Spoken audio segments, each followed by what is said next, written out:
Hello there, my name is Michael Maynard and welcome back to Gorilla Picking.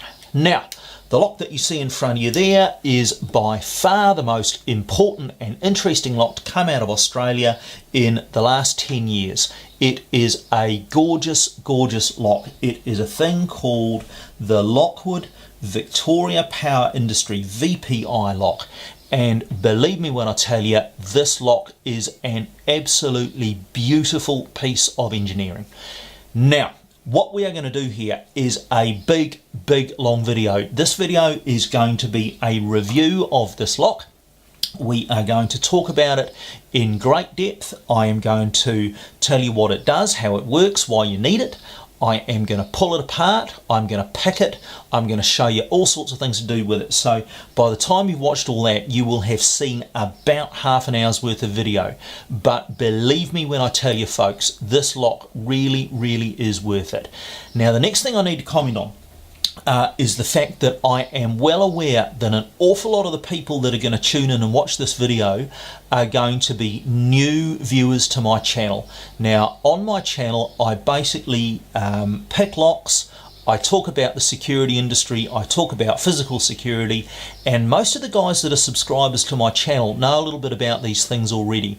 Now I know though that an awful lot of you folk in the state of Victoria are going to tune in to see a review of this lock and find out its good points and its bad points before you actually spend some money and buy it.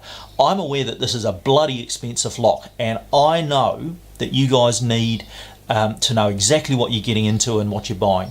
So what I'm going to do in the first half of this video, I am going to be talking mainly for you folk who are here for the review and who haven't come across a lock like this before and don't know a lot about locks in general. So I'm going to break it down into things that you can easily understand. I'm going to spend quite a bit of time doing that and giving you the pros and cons. Then in the second half of the video I'm going to pick this lock and then we're going to pull it apart and see what's inside it. So the second half of the video is probably more appropriate for folks who have some working knowledge of locks. So that would be folks within the locksmithing industry, folks within the security industry, folks who are into locks for a hobby like I am, that sort of thing. And the first part is for you guys who are more interested in the nuts and bolts of the day-to-day operation of this thing. Now the other thing that I need to cover there is the fact that I am utterly and totally independent. Now I'm actually an optometrist, so I am not in the locksmithing industry at all. However, I do know an awful lot about locks and security. So the point that I need to make here is that I'm not being paid by Lockwood, I'm not being paid by Asa Abloy. I have got no connection to the Victoria Power Industry whatsoever, so I'm not making a video for them. I bought this lock at full retail price, and you guys in Australia looking at buying one of these things, you'll know that that is $175 worth of lock. So this was a bloody expensive lock for me to buy. I didn't get any kickback from the locksmith that I bought it from, and I haven't got any connection at all with the locksmiths who are going to be installing and maintaining this lock either. So my point here is, folks, I am doing this because I'm interested in locks, I'm interested in security. There is no way on God's green earth I am trying to sell you something. So with that out of the way, what I'm now going to do is have a short break, download this part of the video, and then we are going to get into the next part of it. Back in a second. Okay folks, well we're back for part two. Now the next question we need to answer is, what the hell is a VPIL lock and why would you want one? Well, the answer to that is very simple. The VPI is a network of about half a dozen power companies in the state of Victoria. Now you will know that the meter readers for those companies and sometimes their electricians and their engineers need to get access to your property, and you've got a couple of choices there. You can either be home to unlock the door and let them in, or you can just leave your property unlocked and let anybody wander in and out, or you can have some way of securing your property so that those guys can get in when they need to and the rest of the time it's locked up. And That third option is what this thing is all about. Now, this thing here is a lock that has a key that you get, so this is your own one, and it also opens on a master key. And will you listen to this, folks, because it really is a fascinating system. This key is specific to this lock. It will open the lock at your house and nothing else. It won't open the one on your neighbour's door, for example, if your neighbour has one of these things as well. However, the meter reader from the power company has a master key, and that master key will open your lock, and it will open your neighbour's lock, and it will open the lock of the guy 100 metres down the road as well. So what that means is that those guys can get access to your property when you aren't there. Now, when you think about that, it's a very, very good idea, but it does come with some risks as well. If you got a cheap, nasty master keying system, and believe me, there are some insecure ones out there, they are very easy to defeat. So there are lots of different ways to break them. What the VPI have decided to do is use this particular keying system to accomplish their goal, and they have chosen a thing called an MT5 Plus. Now, you will see written on here MT5, and if you look at this key, it'll have it on there somewhere as well, MT5, yeah, up the top there. Now, this is a system that was developed in Israel by a company called mul-t-lock. Now, it just so happens that Lockwood and mul-t-lock are both owned by this company here, Assa Abloy. So what that's allowed Lockwood to do is put its hand up and say, okay, parent company Assa Abloy, we've got this technical problem that we need to solve, and we haven't really got the resources to do it. Could you please bring in the best and most secure kind of locking system that you've got? And so Assa Abloy said, yep, we can do that. We can bring in the mul-t-lock MT5 Plus system from Israel, and that is going to solve your problem. And believe me, folks, solve the problem it did. This is an absolutely fantastic, very, very secure system, and that is the thing that we are going to talk about next. Right, on your house, you have almost certainly got a lock on your back door that looks like that. The vast majority of locks in Australia have that. If you live in a slightly more flash building, or if you live in maybe an apartment building, you might have slightly more complicated lock looking like this. It's kind of an oval shape. And if you've got a few padlocks lying around your house, they probably look a bit like that. So the one that's on your gate, or maybe the one that's on your boat or whatever, looks a bit like this. Now, this type of lock is literally all over Australia and New Zealand, and the one that I'm about to show you a picture of right now, that's actually the one on my back door. So I've got one of these, and they're all over New Zealand as well. Now, the problem with this type of lock, folks, is that even though they have been around for a very long time and they are very well known and well understood, they are very, very, very old technology. And in fact, the guts, the working parts of this lock are the equivalent of one of these. Yep, you got it. An old 1950s FJ Holden.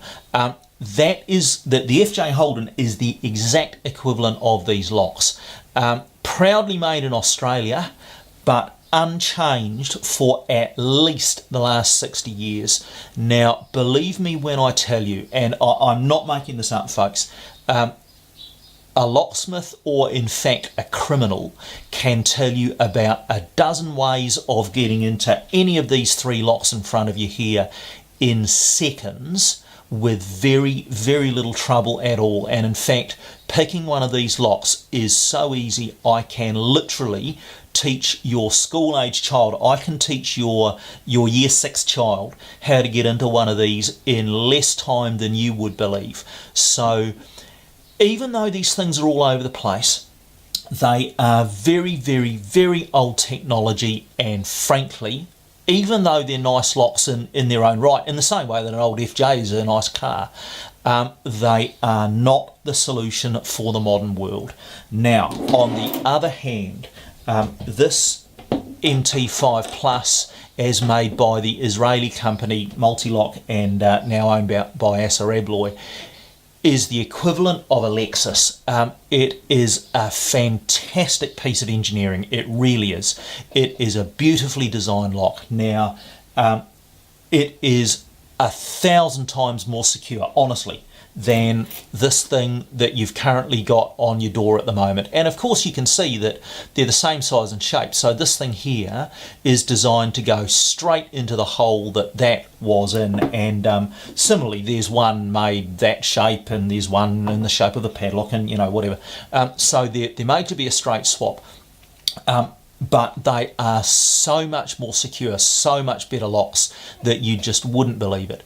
Now, with that extra level of security though, there does come an extra level of maintenance needed, and this is where I need to do a little bit of a warning for you folks.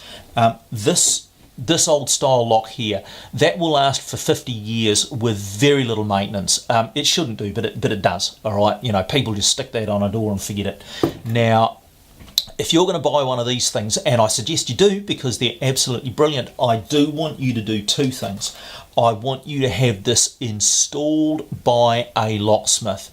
Now, the handyman guy who unblocks your drains and fixes broken windows and stuff, yeah, don't get him to install this no matter what you do, okay? It's just that's like asking a backyard mechanic who never finished trade school to work on your Lexus, okay? You're just not going to do that.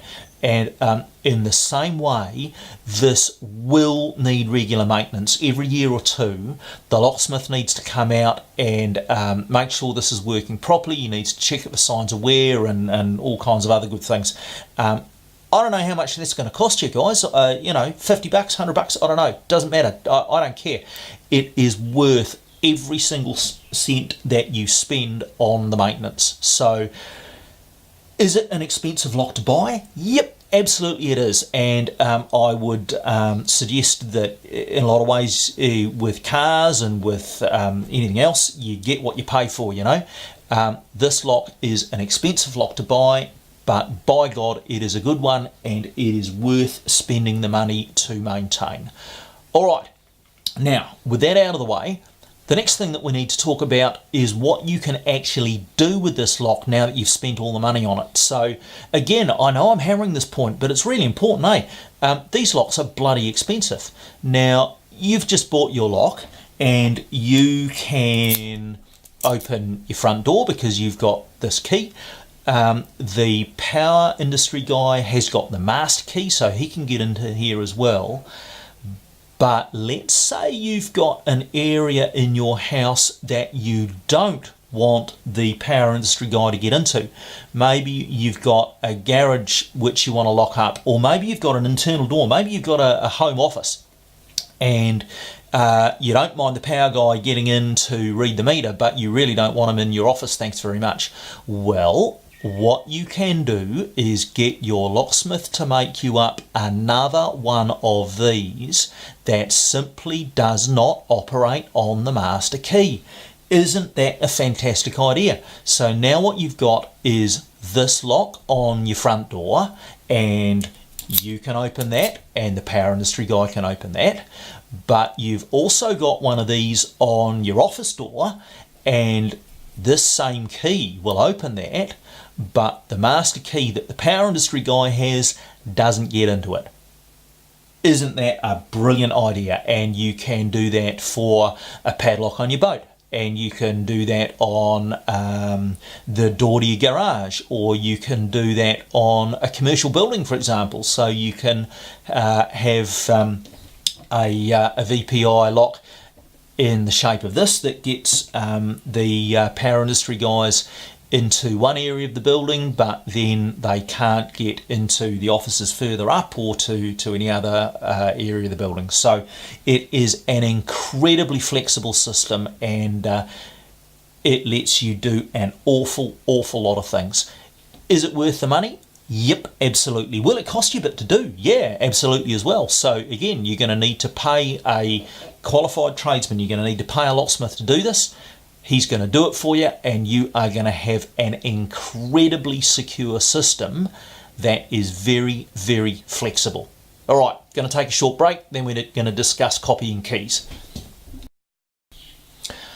Okay folks, well the next thing we need to talk about is the key, and what I hope I've convinced you of over the last few minutes is the incredible security that this thing offers. It is an absolutely fantastic locking system. It is one of the best locking systems in the world, and it is definitely positively more secure than this thing here which you had previously, and probably any other piece of security on your house. Now, the problem with that is that then means that the weak link in the system is the key.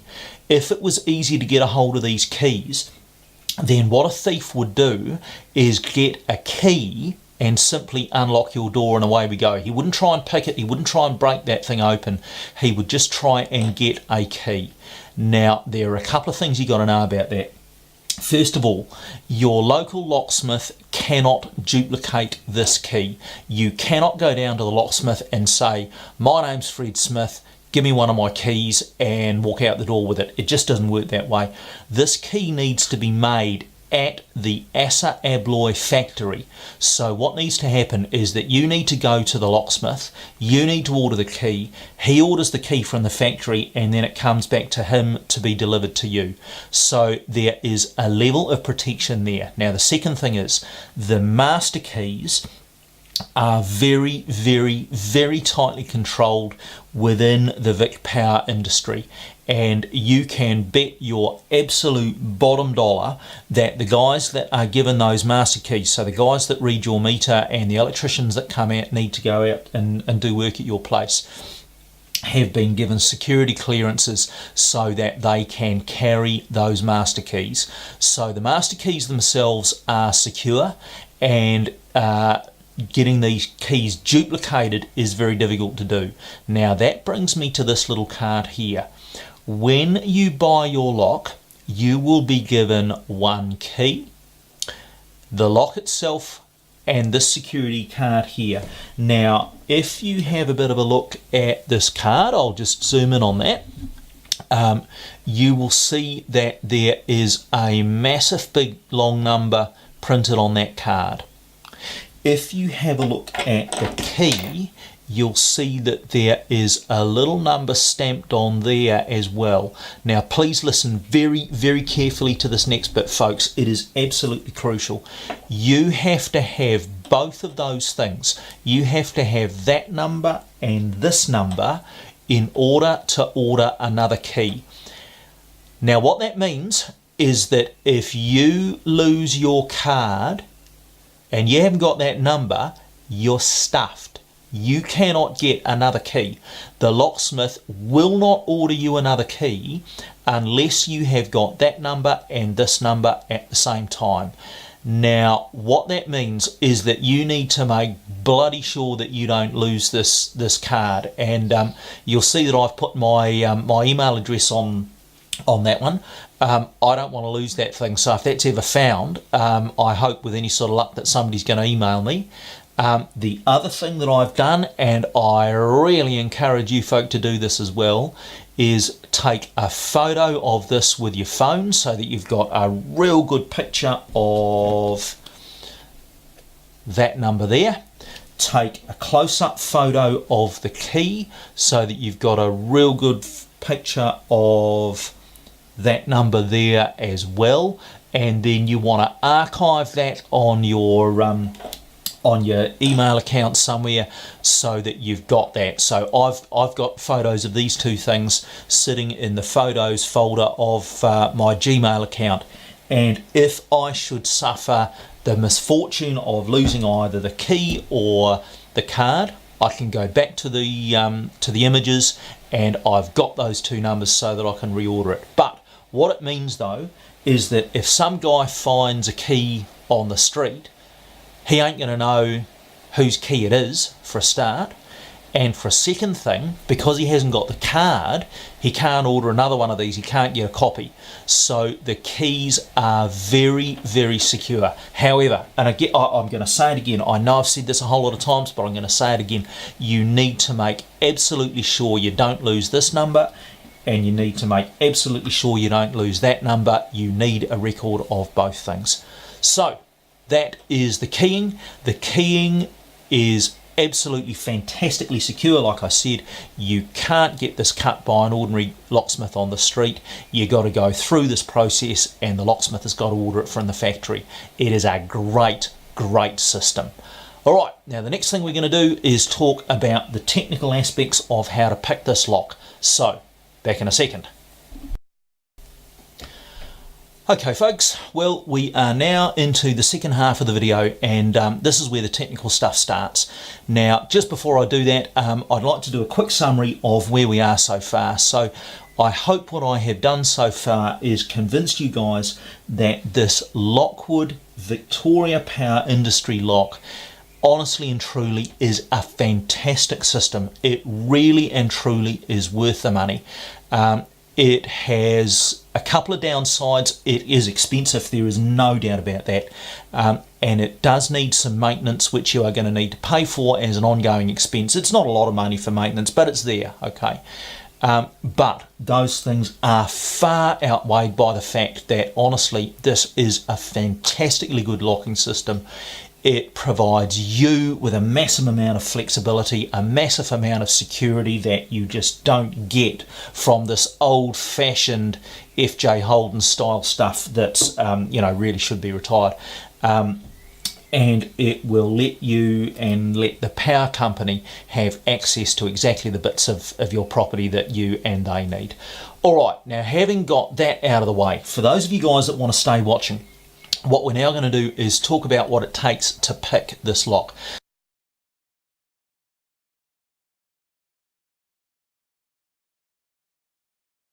So we're now getting into the real meat of how this thing works.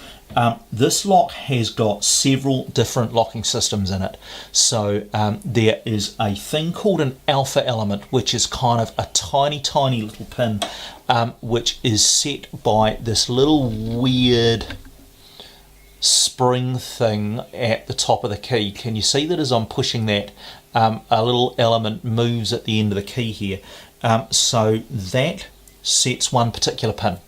Then we have got 5 pin-in-pin elements. Now they are represented on the key by these 1, 2, 3, 4, 5 concentric circles here. So in theory there are actually 10 sliding pins here. Now in actual fact, because of the way the mastering system in this works, we don't quite have that many pins, and you will see when we get into it that the only true pin-in-pin here is pin 1. So we actually have 2 key pins here, and then 3, 4, 5, 6 in total in terms of key pins. But it actually gets a bit more complex than that, because in the top pins they actually still use the pin-in-pin drivers. So whereas we've got only one pin-in-pin key pin down here and the rest are solids, up the top we've actually still got the pin-in-pin elements, and they do actually need a second click, funnily enough, which I think is fascinating, even though they don't have a pin.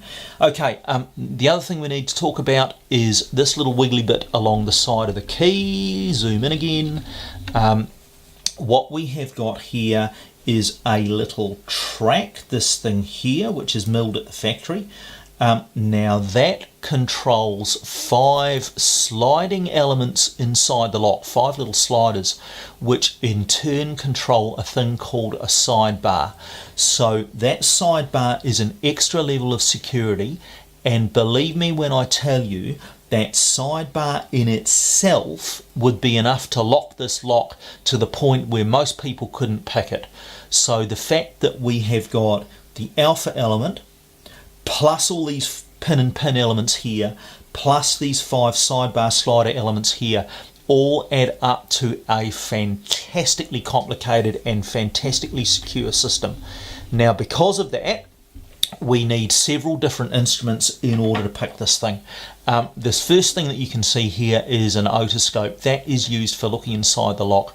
Now, I use that when I'm to make sure that I have got all the sidebar sliders in the right place to begin with. If they're not lined up on one side of the lock, then this lock becomes very difficult to pick. So I don't actually use this while I'm picking the sliders. I use it to make sure the sliders start in the right place. Next instrument here is a very thin pick, which I use to slide those sliders over to the right spot to begin with. That gets used once and that's it. These next two here are Dimple Picks. So if I just zoom in here, I have got a right and left version of the same thing. These are the Spooks Dimple Picks, and anybody that knows about picking a dimple lock will know the Spooks brand. These two are effectively mirror images of each other. I have modified them, however, to my own satisfaction, so they're kind of custom Spooks picks, if you like. And then the fourth tool that we're going to use, this thing here, this will be familiar to locksmiths worldwide. This is simply a 25 thousandths half diamond made by Peterson. We all use these, but it is modified at the end here. So this has been modified by me. Jesus, if I can ever zoom in properly. That little half diamond has been modified, if this thing will ever focus, to make it slightly easier to pick the alpha element, and also it makes it easier to pick the sidebar sliders as well. So I have thinned down that shank a little bit like a decap pick, for those of you guys who know what a decap is, so that I can get over the top of the sidebar elements to set the ones at the back without oversetting the ones in the front. In terms of tension, pretty simple really. We just use a dirty old Z bar. So that is a Z bar out of a standard Chinese set. Right, those are the tools that we're going to need. Now the next thing I need to do is talk to you guys about the conventions for picking a lock on camera. Now again, for you folk that are in the industry and who pick locks a lot, you'll know this, but you guys that are here for the review and you haven't seen a lock picked before, there are certain conventions that we use to make sure that we are doing the right thing and we are not cheating. So what you're going to find shortly is that I'm going to clamp this up in the vise and I am going to prove that the key operates the lock. So that proves that the lock is locked and that the key operates it, and I'll give you a good view of those things. Then I'm going to pick this lock, keeping it in view the whole time. So you're going to see me working on the lock, you're going to hear me commentating on it, you're going to hear a lot of technical terms that you're not going to understand unless you're in the industry. That's fine, that's just what it is. Then once I have got this open, all in the same shot still, I'm not going to turn the camera off. What I'm then going to do is back out the focus, keep this thing in shot, strip it so that everybody can see that it's got all its elements inside it, and once I have done that, the video will then be complete and I have proved that I have picked the lock properly. So there's a lot of things that we've got to do here, guys, and again, for you guys that are just here for the review, if you don't want to watch this next part, that's fine by me. If on the other hand you want to tune in and see the guts of how to pick one of these complex locks, stay with me. Okay gents, well this is where the rubber meets the road. This is where we've got to prove how skilled we are really. So I have got the sidebar sliders over to one side of the lock. We are going to get in there with some tension and see if the alpha pin is going to bind on us. It is, and we get a click. Okay, so we know that we're in business. Now what we've got to do is start looking for outer binders. 1-0. Oh, I think I'm banging into some sidebar sliders there. I'm going to go from the other side. 1-0. 2 a click. 3 a click. 4-0. 5 a click. Okay, nothing on the core yet at all. 1 big click on the outer. 2 little click there. 3-0. 4-0. 5 a little click. Back to the start. 1.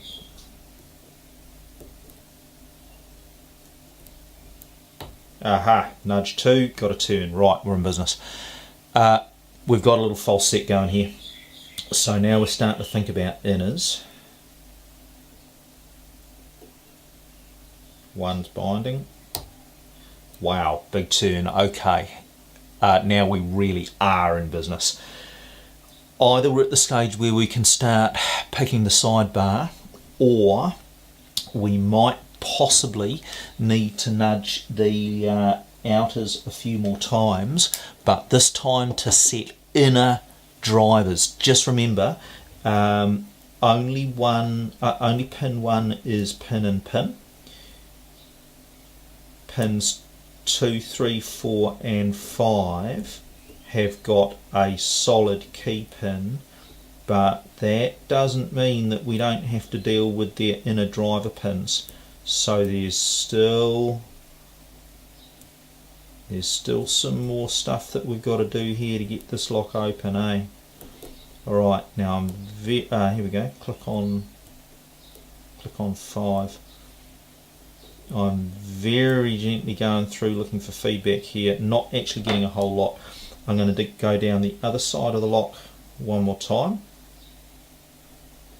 and if I continue to get nothing, we are going to make the assumption that the inners, that was the pick slipping, are at least sufficiently picked to bind the sidebar.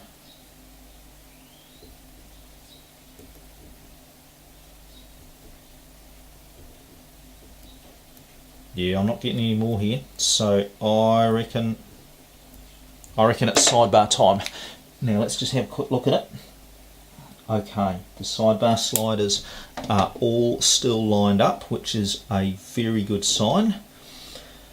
So now what we've got to do is lighten off the tension and see what's feeding back and what isn't.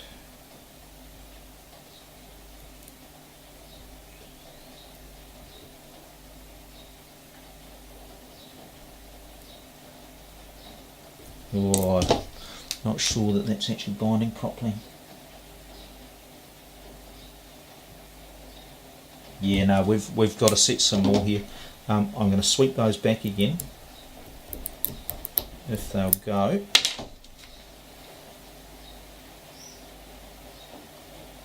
Okay, I think we might actually be in trouble here, gents. I am going to carry on, but I think I have not yet got to the stage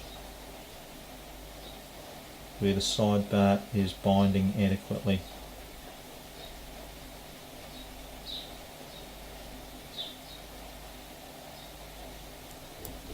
Okay, we've just had a little click and a turn on slider number 5. Okay, what have we got?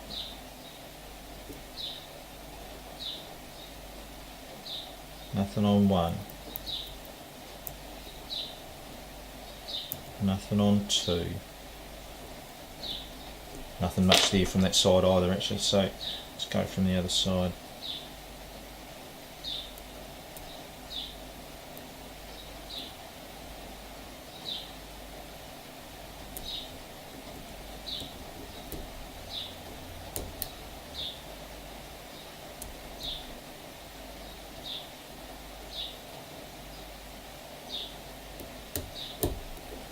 Okay, just dropped into a deeper false set.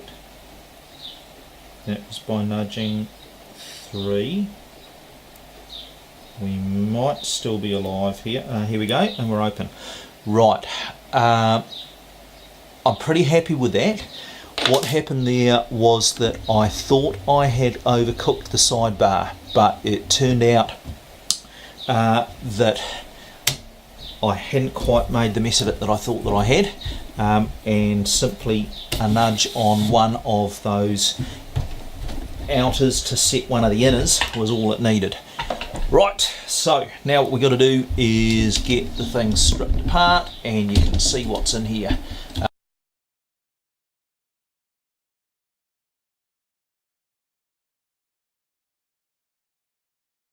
Right, there you have it, folks. I have spared you the gory details of getting this thing stripped down. You can see the slow version if you want. I'm happy to show it to you, but I figured the sped up version made a whole lot more sense to do.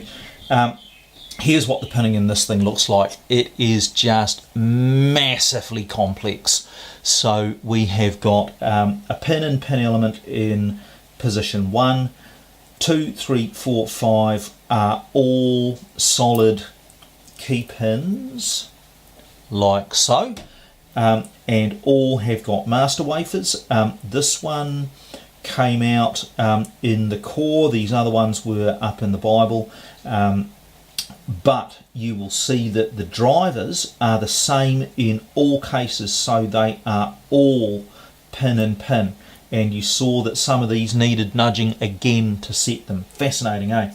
Now, in terms of the sidebar sliders, the interesting thing about these is that in fact, most of those are mastered as well. And I think, in fact, that's why it felt so weird for me picking. Now, I'm just going to zoom in on those because they're really interesting, eh? The other one of these that I've picked, the other MT5 Plus that I've picked, wasn't mastered. So each one of these had 5 false gates and 1 true gate. Now some of these have got 2 true gates. If you just have a look at that one there, for example, we have got 2 true gates there. I didn't expect that, and that is why this was so weird to pick. This I thought I had the sidebar wrong, but it turned out that I had it right after all. So, a massive number of moving parts in there, really an amazing lock to pick, it has to be said, guys. Thank you for sitting through such a long video. You guys know by now I absolutely love the MT5 Plus. I do think it is the pinnacle of modern mechanical locking systems.